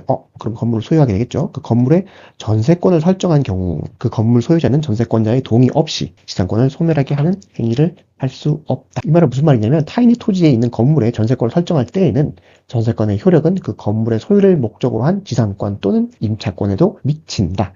그렇기 때문에 전세권자 동의 없이, 그죠? 지상권 또는 전세권 설정자는 전세권자의 동의 없이 지상권 또는 임차권을 소멸하게 하면 안 되겠죠? 미치니까. 이것도 맞는 지문입니다. 자, 민법상 유치권에 관한 설명으로 틀린 것을 고르는 문제입니다. 틀린 것. 자, 권리금 반환 청구권은 유치권의 피담보 채권이 될 수가 딱 맞습니다. 유치권의 피담보 채권이 되기 위해서는 채권과 결련 관계가 있어야 한다. 결련 관계가 있어야 된다. 꼭 기억하시고. 그렇기 때문에 결련 관계는 어떤 거다? 목적물 자체에서 발생, 아니 목적물의 반환 청구권과 동일한 법률 사실관계에서 발생. 이렇게 해야 된다는 것이죠. 그래서 임대차 보증금, 채권이나 임료나 권리금이나 매매 대금 등은 결련 관계가 없기 때문에 유치권의 피담보 채권이 될 수가 없습니다. 맞는 지문이고요. 유치권의 행사는 피담보 채권의 소멸시효 진행에 영향을 미치지 않는다. 맞습니다. 피담보 채권과 그죠? 담보권의 행사는 별개예요. 그렇기 때문에 담보권을 행사했다고 해서 당연히 피담보 채권을 행사하는 것이 아니기 때문에 피담보 채권의 소멸시효에 영향을 미칠 수가 없습니다. 3번 봅니다. 공사 대금 채권에 기해서 유치권을 행사하는 자가 스스로 유치물의 주택에 거주하며 사용하는 것은 유치물의 보존에 필요한 사용에 해당한다. 유치권자는 유치물을 보존에 필요한 사용을 할 수가 있습니다. 이런 것도 유치권의 보존에 필요한 사용에 해당한다라는 것이죠. 다만 뭐죠? 사용으로 인한 이득은 소유자에게 반환해야 한다. 자, 4번 살펴봅니다. 유치권에 의한 경매를 했습니다. 목적 부도서님이 부담을 소멸시키는 법정 배당 조건, 부담 모두 소멸시키죠. 그럴 경우 조건도 실시된 경우 유치권자는 뭐죠? 우선 배당을 받을 수가 있는가? 없습니다. 우선 배당 받을 수가 없다. 유치권자는 매우 강한 권리이고 유치권은 그렇기 때문에 경매 청구권도 있지만 뭐가 없다? 우선 변제권은 없습니다. 그렇기 때문에 4번이 틀린 지문이 되겠네요. 5번 건물 신축 공사를 도급받은 수급인이 사회통념상 독립한 건물 되지 못한 정착물을 정착물을 토지에 설치한 상태에서 공사가 중단될 경우 수급인은 정착물에 대해서 유치권을 행사할 수 있다? 잠깐만요. 못하네. 없다. 맞는 지문입니다. 행사할 수가 없죠. 왜냐하면 유치권의 목적이 되기 위한 물건. 조건이 뭐죠? 요건이 뭐죠? 독립한 건물, 독립한 물건이어야 한다. 그렇기 때문에 사회통념상 독립되지 못한 경우는 유치권의 대상이 될 수가 없습니다. 62번. 저당물의 경매로 토지와 건물의 소유가 달라지는 뭐죠? 이게 법정지상권 가명으로 옳은 것을 모두 고르는 문제입니다. 자, 살펴봅니다. 기획 토지에 관한 저당권 설정 당시 토지의 일시 사용을 위한 가설 건축물이 존재했을 경우 법정지상권은 성립하지 않는다. 맞는 지문이죠. 법정지상권은 뭐죠? 건물의 경제적 가치를 보존하기 위한 것인데 가설 건축물, 즉 철거가 예정되는 건축물 등에는 발생하지가 않습니다. 옳은 지문이죠. 자, 니은 토지에 관한 저당권 설정 당시 존재했던 건물이 무허가 이 경우 법정지상권은 성립한다? 성립하지 않는다? 성립하지 않는다? 법정지상권 틀린 지문이죠. 왜냐하면 토지에 관한 저당권 설정 당시 이 건물이 무허가인지 아닌지 따지지 않습니다. 왜? 건물의 경제적 가치를 보호해야 하자 그대로 유지해야 되는 것이 필요하다. 그런 관점에서 만들어진 제도이기 때문에 건물의 무허가인지 여부는 따지지가 않습니다. 자, 지상 건물에 없는 토지. 그러면 뭐죠? 법정지상권이 애초에 성립할 수가 없죠. 저당권 설정 당시에 있어야 되는 거죠. 받으면서 저당권자가 신축 개시 전에 건축물을 동의한 경우 설정 받으면서 없는데 건물을 개시할 거다. 건물을 신축할 거다. 저당권자가 개시 전에 법정지상권 성립하지 않는다. 맞는 지문이죠. 저당권 설정 당시에 건물이 있냐 없느냐를 따지는 거지 나중에 건물 지을 거야 양해했어 그렇다고 하더라도 법정지상권은 성립하지가 않습니다. 왜냐하면 이렇게 하면 어떡하겠어요. 나중에 이거 성립해주면 나중에 들어와서 다 있었다 다툼이 생길 수 있잖아요. 그죠? 그리고 이거는 사실관계한 상태를 이미 보호하는 문제이기 때문에 저당권자와 함께 그렇기 때문에 이런 경우는 인정되지가 않습니다. 정답은 4번이 되겠네요. 자 63번 답은 2020년 1월 1회 을에게 1억 원을 대여했어요. 하면서 변제기가 1년이네요. 거의 12월 31일 연이율 5% 이자는 매달 지급하기로 했는데 담보로 소유의 토지의 저당권 설정했습니다. 한 번도 이자를 지급하지 않았고 갑은 2023년 7월 1일 저당권 실행을 위한 경매를 신청해서 2023년 10월 30일에 3억 원 배당이 실시되었다. 3억 원 배당이 실시되었고요. 갑은 총 1억 2천만 원의 채권 신고서를 제출했다. 배당금은 얼마인가? 원래 갑은 뭐죠? 채권 원래 받을 이자도 있고 그 다음에 이자기 이후에 그죠?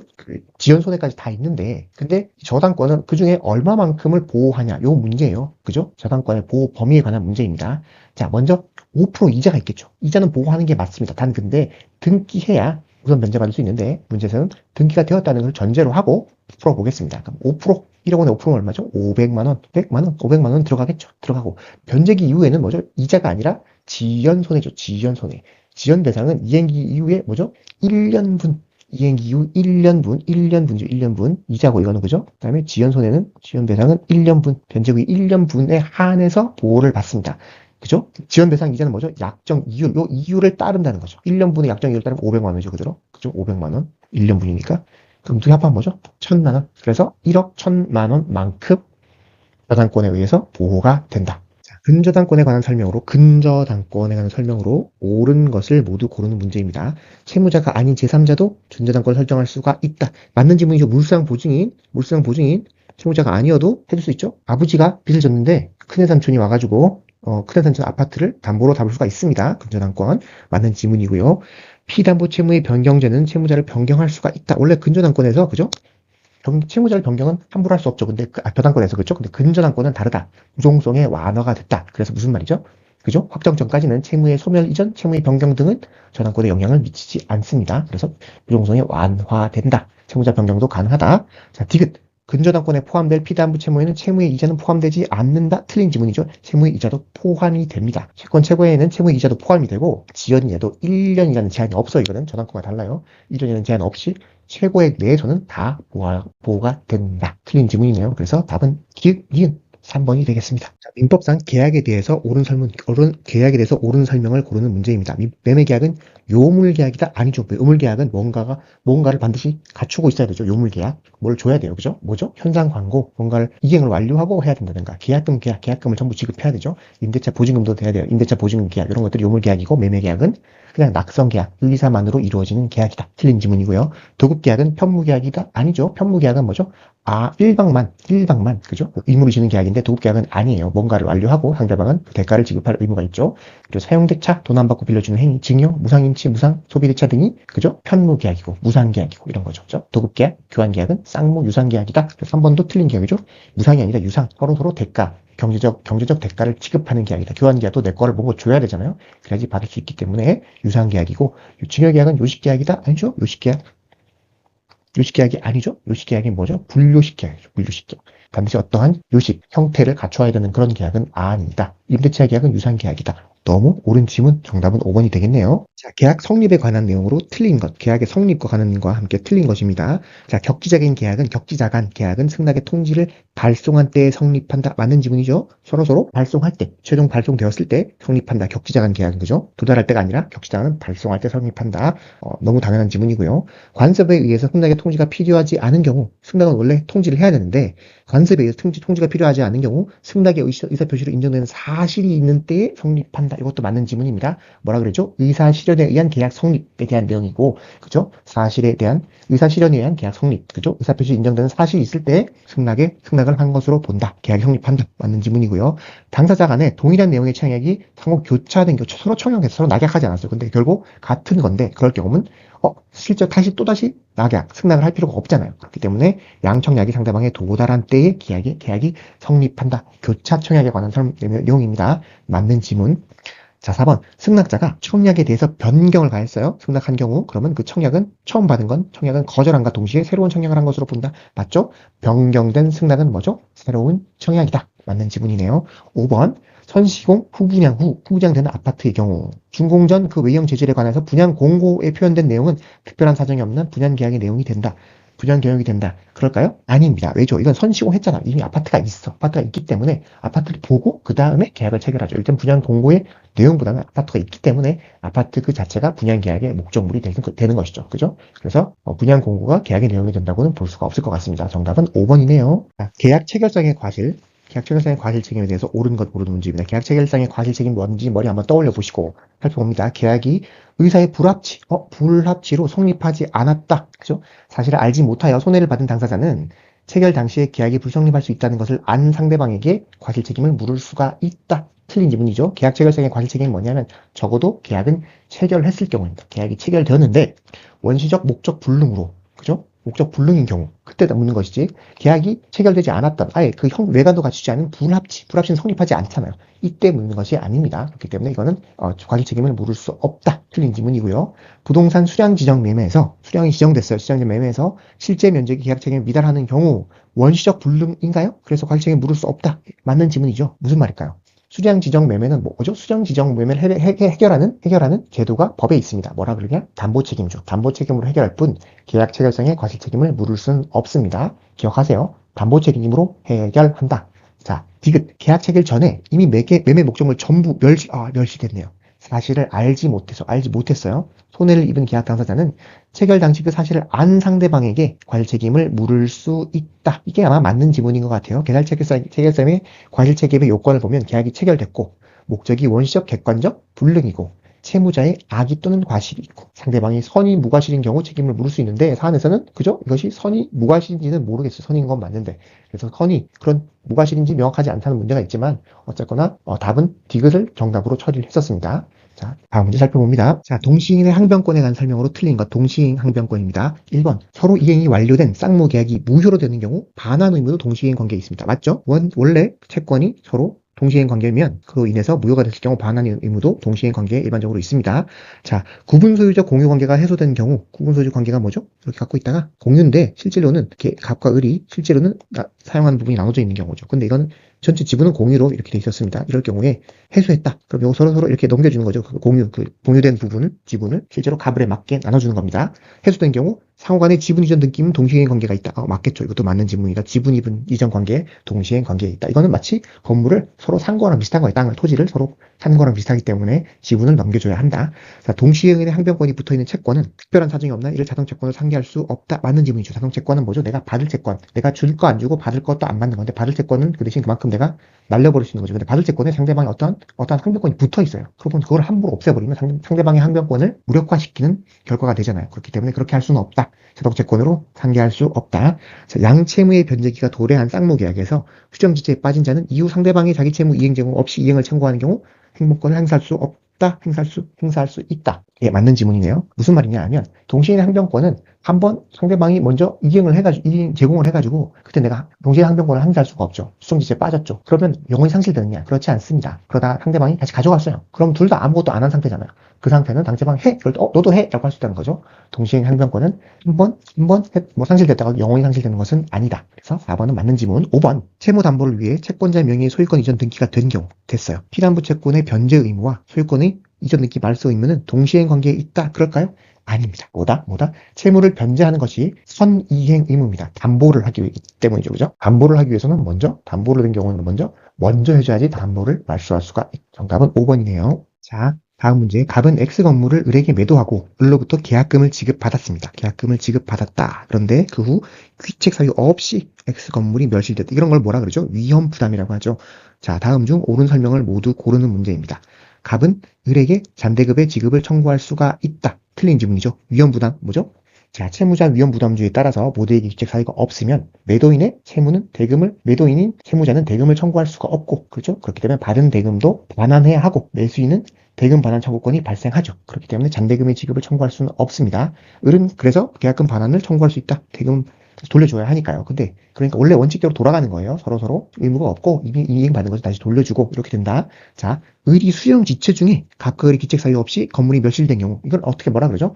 자, 원래는 채무자 위험 부담 중인데 을이 수령 지체 중에 아무 귀책 사유 없이 멸실됐다. 후발적 위험 부담 사유가 발생했다. 이럴 경우는 채권자가 위험을 부담한다. 을은 갑에게 계약금의 반환을 청구할 수 있다. 있나요? 없습니다. 왜? 이건 수령 지체 중이기 때문에 그죠? 귀책 없이 건물이 멸실되면 매수인은 대금 지급 의무를 지게 됩니다. 그렇기 때문에 계약금 반환도 청구할 수가 없겠죠? 자, 정답은 2번. 니은입니다. 니은 2번, 1번. 자, 살펴봅니다. 매도인 갑과 매수인 을, 매매 대금을 병에게 지급하기로 하는 제3자를 위한 계약이구나. 그쵸? 자, 을이 수익의 의사표시를 했다. 그럼 을이 청구할 수 있다는 뜻이죠. 병이. 그죠? 하였다면 다음 설명 중 옳은 것은 무엇인가? 자, 갑과 을이 있고요. 이 계약이고 병이 있어요. 병이 수익의 의사표시를 했습니다. 매도인 갑, 매도인 을. 자, 을이 대금 채무 불이익이 있는 경우 갑은 병이 동의 없이 계약을 해지할 수 없다. 틀린 지문이죠. 자, 틀린 지문입니다. 제3자를 위한 계약도 일반 계약과 똑같아요. 그러면 다만 어떠한 채무 이행을 제3자에게 해준다. 일 뿐인 것이지 일반 계약과 동일하기 때문에 상대방이 채무 불이행으로 인해서 이행을 안 한다. 이럴 경우에는 해제가 가능하다. 1번은 틀린 지문이고요. 을이 기망했어요. 갑과 을이 계약 체결된 경우 병이 사기 치료를 할 수 있다. 매매 원칙으로 기망행위에 의해서 계약을 취소할 수 있는 것은 누구죠? 기망을 당한 계약 당사자다. 제3자인 병이 될 수가 없습니다. 틀린 지문. 갑과 병의 법률 관계가 무효이네. 갑과 병의 관계가 무효인 경우, 그죠? 특별한 사정이 없는 한 을은 병에게 대금 지급을 거절할 수가 있다? 아니죠. 갑과 병과는 상관없어요. 제3자, 그죠? 이 계약 이외의 사정이기 때문에 매매 계약상의 채무 이행을 거절할 수가 없습니다. 틀린 지문이고요.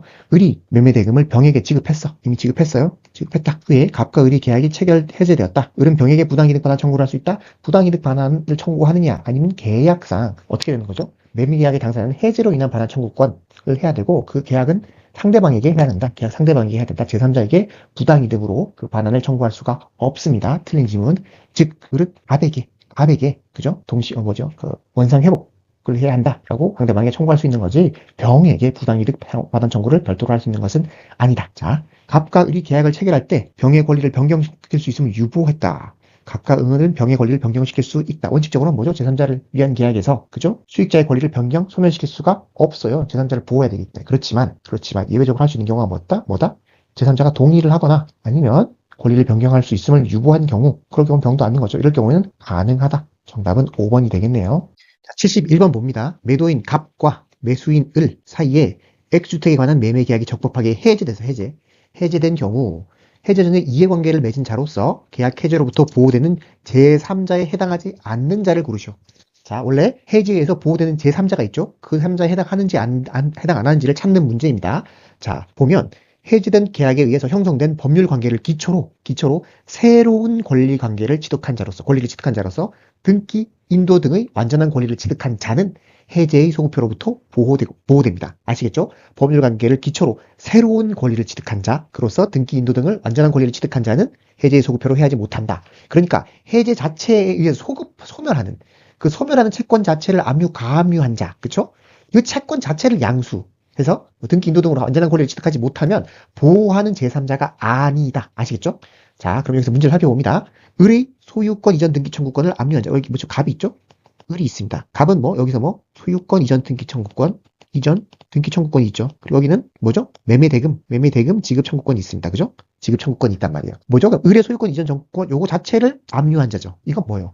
해제로 인해서 소멸하는 채권 자체를 압류 과압류한 자이기 때문에 보호받지 못합니다. 정답은 1번이네요. 보호하지 않는 자. 1번이 보호받지 못한다. 그럼 나머지는 다 보호면 된다는 뜻인데 을의 책임재산에 대한 X주택자, X주택을 여기서 권리로서 발생하는 권리는 뭐죠? 매매대금 청구권과 소유권 이전 등기 청구권이 발생하는 거예요. X주택 자체는 채권 채무의 그 권리 자체가 아니죠. 권리의 목적물일 뿐인 거예요. 근데 X주택을 갖다가 뭐죠? 가압류했어요. 누가?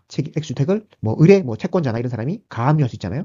왜냐하면 을 명의로 X 등기가 넘어갔을 테니까 여기에 대해서 병이 가압류했다. 이런 뭐죠? 새로운 법률관계를 이렇게 생긴 법률관계를 기초로 새로운 권리를 취득했고 거기에 대해서 등기로 완전한 권리를 취득한 자죠. 그러니까 해제의 소급표로서 해하지 못하는 자. 그죠? 제3자에 해당하는 자에 해당합니다.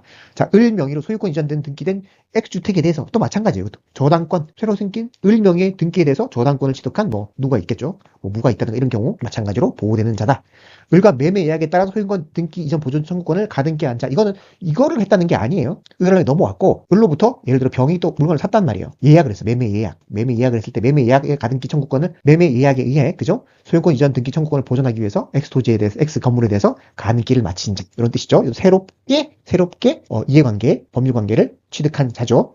자, 을 명의로 소유권 이전 등기가 완료된 X주택에 대해서 임대차 보호, 임대 대항 요건 또 마찬가지죠. 여기에 대해서 누군가가 또 병이 임대를 하고 임대차 보호법상 대항 요건을 갖추는 자, 보호되는 제3자가 됩니다. 요거 직접 자체를 압류 가한 사람이 아니죠. 그렇게 직접 압류한 1번은 보호되지 못한다. 자, 다음 문제. 을은 갑소유 X토지를 매수하고 계약금을 지급하고 X토지를 인도받아 사용하고 있다. 그죠? 갑이 있고 을에게 X토지를 인도받아 사용하고 있어요. 근데 계약금 넘어갔다. 이렇게 된 상태다. 자, 문제 봅니다. 다음 중 틀린 것을 고르는 문제입니다. 계약이 채무 불이행으로 해제된 경우 을은 갑에게 X토지와 그 사용 이익을 반환할 의무가 있다. 해제가 되면 뭐죠? 원래 원상 회복을 해야 된다. 근데 해제의 원상 회복은 어떠하냐? 받은 토지가 있다면 토지의 사용 이익으로 인한 과실, 사용 이익도 함께 반환해야 됩니다. 사용 이익도 함께 반환해야 된다. 맞는 지문이죠. 그렇다면 그 반대는 뭐죠? 임전을 받았다면 금전에 대해서 이자도 함께 반환해야 된다. 둘 다, 그죠? 원래 목적물, 금전, 그 더해서 사용 이익, 그 다음에 이자까지 다 같이 반환한다. 따라서 2번도 맞는 문장이죠. 계약금 받았다면 계약금의 이자를 가산하여 반환할 의무가 있다. 맞는 지문입니다. 자, 갑이 을의 중대금 지급 채무 불이행을 이유로 계약을 해제. 자, 갑이 했어요. 해제한 경우에도 착오를 이유로 취소할 수 있다. 을은 착오할 수 있다. 자, 해제와 착오는 어떠죠? 서로 다른 제도, 각각 별개로 다 모두 할 수 있는 제도입니다. 자, 갑이 해제하더라도 을이 내 의사표시에 착오가 있네. 그러면 을도 착오의 요건이 된다면 착오로 취소할 수가 있습니다. 당연한 말이에요. 실제로 이렇게 한 이유가 있죠. 왜냐하면 해제했을 경우와 착오했을 경우에 그 반환 범위라는 게 차이가 있을 수 있잖아요. 그렇기 때문에 별도로 착오로 취소할 이유도 있는 것입니다. 3번은 맞는 지문. 4번. 만약 갑의 채권자가 X토지를 가압류해버렸네요. 가압류. 누가 예를 들어 병이 가압류를 했다. 그죠? 병이 가압류를 했다. 가압류하면 이를 이유로 계약을 즉시 해제할 수 있다? 맞나요? 아니죠. 즉시 해제할 수 있는 게 아니죠. 즉시 이행 불능이 되면 즉시 해제할 수 있지만 그렇지 않다면 원래 원칙은 뭐죠? 아무런 등기상 문제가 없는 가압류도 없는 완전한 소유권을 을에게 이전해 주어야 합니다. 그런데 봤더니 누군가 제3자가 가압류를 했네. 그러면 을은 어떻게 해야 돼요? 완전한 소유권을 넘겨주세요 라고 요청하고 그러면 갑은 병의 가압류를 해제하는 방법으로 완전 소유권을 넘겨줄 수 있는 가능성이 여전히 남아있죠. 이행 불능이 아직 된 게 아니란 말이에요. 그러면 을은 일단 해주세요 하고 최고 요청을 하고 그럼에도 불구하고 이것이 안 될 것 같다. 그러면 그때야 해제할 수 있는 것이죠. 바로 즉시 해제할 수 있는 것은 아니다. 4번이 틀린 지문이네요. 자, 5번. 만약 을 명의로 소유권 이전 등기가 된 후 계약을 합의 해제했어요. 이거는 해지, 민법상 채무 불이행에 따른 해지가 아니라 우리 새로 해지합시다. 양자의 합의에 해지에 대한 별도의 계약, 합의 같은 거죠. 합의 해지하면 소유권은 갑에게 당연히 귀속되는가? 이거는 맞는 지문입니다. 자, 합의 해지는 민법상 해제권, 그러니까 채무 불이행에 대한 해지권과는 다르죠. 그렇기 때문에 뭐 반환 범위라든가 이런 건 당연히 그 법상 민법상 해제권에 따른 것을 따라가지는 않습니다. 하지만 한 가지 동일한 게 있습니다. 뭐가 동일하냐면 소유권이 회복된다. 즉시 회복된다는 점은 동일합니다. 그래서 소유권은 당연히 동일하게 회복한다. 5번은 맞는 지문입니다. 자, 다음 문제. 건물의 소유를 목적으로 하는 토지 임차인, 땅을 빌렸어요. 지상물의 매수 청구권에 관한 설명으로 옳은 것을 고르는 문제입니다. 자, 건물 소유를 목적으로 하는 토지 임차인의 지상물 매수 청구권에 관한 문제고, 자, 1번 봅니다. 지상 건물을 타인에게 양도한 임차인. 뭐죠? 그러면 더 이상 그 건물의 주인이 아니죠. 매수 청구권을 행사할 수 있을까요? 행사할 수 없어야 맞겠죠. 이 사람은 팔고 나가는데 매수 청구권을 행사한다는 게 말이 안 되잖아요. 매수 청구권은 지상물의 소유자만 가능하다. 전 소유자는 불가하다. 틀린 지문이죠.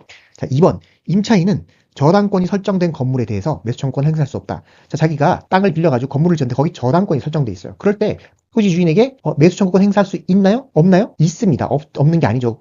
다만 저당권이 돼 있으면 매수 청구권 하면 이제 매매가 일어난 거니까 완전한 소유권을 넘겨줘야 되는데 저당권이 있네. 그죠? 그런 경우에는 뭐 저당권이 있으니까 그 부분에 대해서 뭐 예를 들어 대금 지급을 거절하거나 이런 방법으로 해결하는 것이지 매수 청구권 자체를 행사할 수 없는 것은 아닙니다. 2번은 틀린 지문이고요. 3번. 토지 소유자가 아닌 제3자, 제3자가 토지를 임대했어요. 소유자가 아닌 제3자가 토지를 임대했다. 임대인은 특별한 사정이 없나 매수 청구권 상대방이 될 수 있을까요? 매수 청구권의 상대방은 누구인가? 토지 소유자예요. 토지 소유자에만 해요. 소유자인 임대인이다. 이 사람은 뭐예요? 토지 소유자가 아니잖아요. 행사할 수 없겠죠. 그러니까 맞는 지문이네요. 그 다음 임대인이 임차권 소멸 당시에 이미 토지 소유권을 그러면 지상물 매수 청구권 행사할 수 있을까요? 행사할 수가 없습니다. 왜냐하면 소유권자가 아니잖아요. 그죠? 소유권 상실했기 때문에 행사할 수 있다. 틀린 지문이네요. 없습니다. 상대방이 될 수가 없다. 자, 기간의 정함이 없는 임대차에서 임대인이 해지 통고에 의해서 임차권이 소멸을 했어요. 임차인은 매수 청구권을 행사할 수 없다. 기간이 있고 없고에 따라서 매수 청구권을 행사할 수 있을까 없다가 달라지나요? 그렇지 않습니다. 언제든지 또 마찬가지로 할 수 있지만 해지 통고에 대해서 해지 통고를 했다면 뭐죠? 더 이상 갱신을 안 하겠다 이런 뜻이잖아요. 그런 경우에는 즉시 지상물 매수 청구권을 행사할 수가 있다. 틀린 지문이네요. 정답은 3번이 되겠습니다. 자, 다음 문제 봅니다. 갑은 자신의 X주택을 보증금 2억 원, 월차임 50만 원으로 을에게 임대하였습니다. 을에게 X주택을 임대하였다. 그죠? 근데 전입신고 후 X주택을 점유 사용하면서 차임을 연체 50만 원을 지급 안 했어요. 월차임을. 계약이 종료되었다. 그럼 뭐죠? 월차임을 보증금에서 공제하죠. 근데 계약 종료 전에 X주택의 소유권을 매매 원인으로 갑이 병에게 팔았어요. 다음 설명 중 틀린 것을 고르시는 문제입니다. 자, 주택임대차 보호법상 어쨌거나 주택임대차에서 임대인의 지위가 승계되는 경우 어떻게 되느냐? 자, 특별한 사정이 없는 한 병이 임대인 지위를 승계한 것으로 본다. 맞죠? 임대인의 지위는 승계된다. 그래서 갑은 임대차에서 빠지고 병이 임대인의 지위를 승계한다. 맞는 지문입니다. 자, 연체 차임에 대한 지연 손해금의 발생 종기는 특별한 사정이 없는 한 X주택에 반환하는 때이다. 이거 어떻게 되죠? 자, 연체 차임에 대한 지연 손해금은 연체 차임 지급 시기 다음 날부터 재금이 발생하겠죠. 그리고 종이 언제? 목적물이 반환되는 때에 그 종기가 됩니다. 맞는 지문입니다. 자주 나오는 지문은 아니네요. 자, 3번 봅니다. 병은 갑의 차임 채권을 양수하지 않았다면 X주택을 반환받을 때 보증금에서 이를 공제할 수 없다? 이게 틀린 지문이에요. 자, 갑이 병에게 넘기기 전에 을이 계속 월차임을 안 냈어요. 그럼 차임 채권이 발생하겠죠. 그죠? 그 채권을 갑과 병 사이에 넘기기로 했는지 뭐 이게 없어요. 근데 양수하지 했을 수도 있고 안 할 수도 있잖아요. 기본적으로는 특별한 별도 의사가 없으면 병이 임대인의 지위를 승계하지만 이미 발생한 차임 채권에 대해서 채권을 당연히 갖고 오는 것은 아닙니다. 그 채권은 원칙적으로 갑에게 있습니다. 그럼에도 불구하고 병이 그죠? 보증금을 반환할 때 을이 차임 연체된 차임을 공제할 수 있다라는 게 판례의 태도입니다. 공제할 수 있다. 조금 이상하긴 하죠. 그 차임 채권은 여전히 갑의 채권인데 병이 그죠? 보증금을 그죠? 반환할 때 그거를 공제할 수 있다? 그렇게 판례는 그렇다고 보는 거예요. 왜냐하면 당연히 연체된 차임 채권은 결국에는 보증금에서 공제될 것이다라는 게 양 당사자 충분히 예상할 수 있고 어떻게 보면 그렇게 합의 비슷한 걸 생각했다라는 거예요. 그렇기 때문에 그런 관점에서 그런 경우에도 공제될 수 있다. 이렇게 문제는 있긴 해요. 그럼 이럴 경우 을은 이중지급 위협이 있잖아요. 갑이 또 달라고 하면 어떡해? 아니면 갑한테 이미 줬는데 병이 또 공제하면 어떡해? 이런 경우도 있잖아요. 그런 경우는 모르겠고, 그럼에도 불구하고 어쨌거나 판례는 그 이미 발생한 차임 채권이 병에게 승계되지 않는다고 하더라도 그럼에도 불구하고 병이 그거를 공제할 수 있다. 나중에 갑별 경우에는 뭐 서로 뭐 부당이득이나 이런 걸 주고받아가서 서로 결국에는 정산하면 되겠죠. 근데 의뢰는 좀 부당한 위험에 놓일 수 있는 위험은 있긴 하다. 판례는 조금 이해가 안 되지만 그대로 이해하셔야 돼요. 이미 발생한 차임채권 당연히 승계되는 것은 아니지만 병이 보증금 반환 시 그것을 공제할 수 있다. 기억해 두세요. 자, X주택을 반환할 때까지 잔존하는 갑의 차임채권은 압류가 되더라도 보증금에서 당연히 공제된다. 압류가 되더라도 그보다 먼저 우선적인 효력을 가지는 거예요. 그렇게 보증금이 되게 강한 거죠. 압류대로 당연히 차임채권을 공제할 수 있지. 우선적 효력을 가진다. 기억하시고요.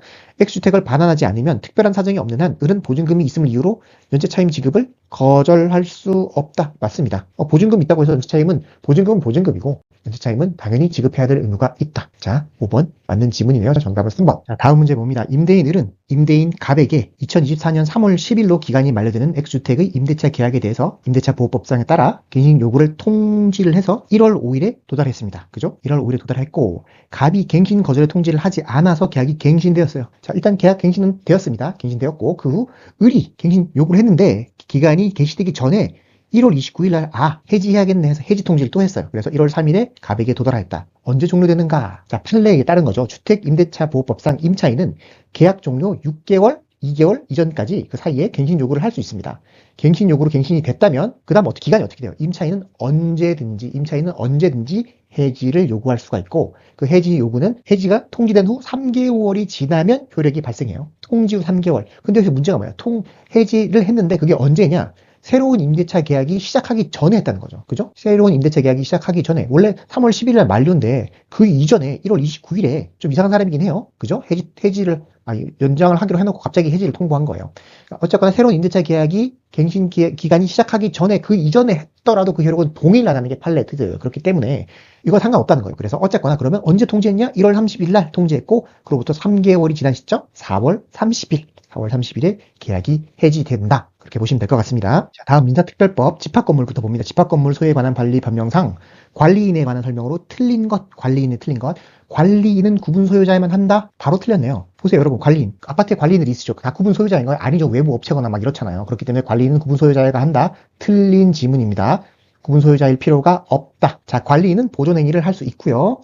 임기, 규약으로 정한다. 자, 관리인은 관리위원회 위원이 될 수 없다. 이거 맞는 지문이에요. 왜 그럴까요? 관리인과 관리위원회는 서로 상호 견제, 그죠? 서로 견제해야 될 위치가 있기 때문에 관리인까지 관리위원이 돼버리면 안 되잖아요. 그렇기 때문에 원칙상 규약에 달리 정한 바가 없으면 안 된다.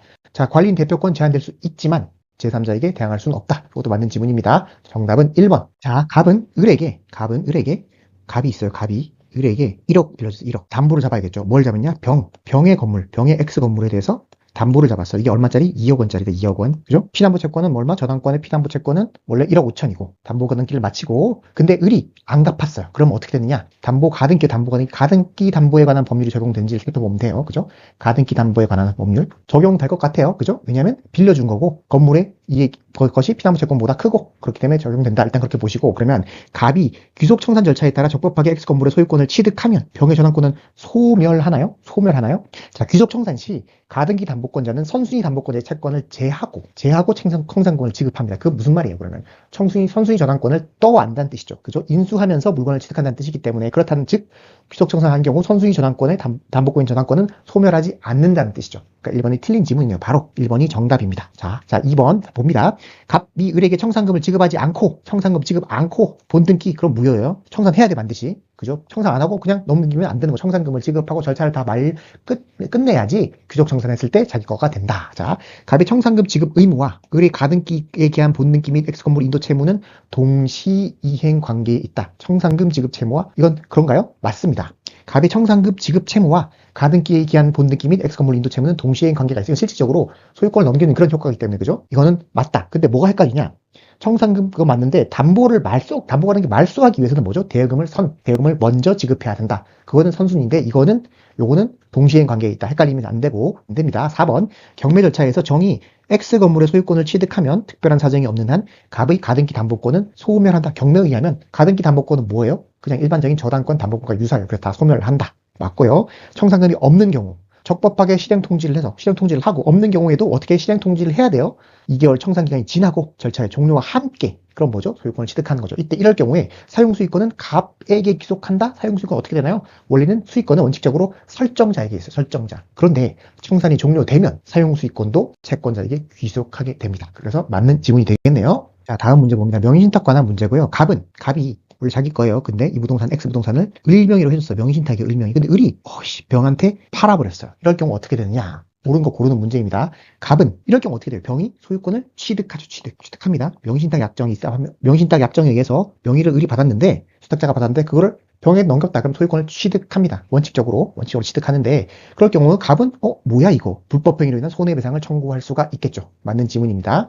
자, 갑과 을은 명의신탁 약정으로 인해 을과 병과의 매매계약은 무효인가요? 아니요. 병은 완전히 소유권을 취득하고 유효이죠. 을과 병과 매매계약은 유효이다. 자, 갑이 병을 상대로 X부동산 소유권 인정말 청구할 수 있다? 없죠. 병이 취득하니까 못합니다. 명의신탁일 경우 제3자는 권리를 취득한다. 원칙이다. 기억하시고 갑은 을을 상대로 명의신탁 약정 해지 명의신탁 약정이 뭐죠? 그 자체가 무효이기 때문에 해지, 식탁 약정이 해지를 원인으로 한 소유권 청구를 할 수가 없습니다. 틀린 지문.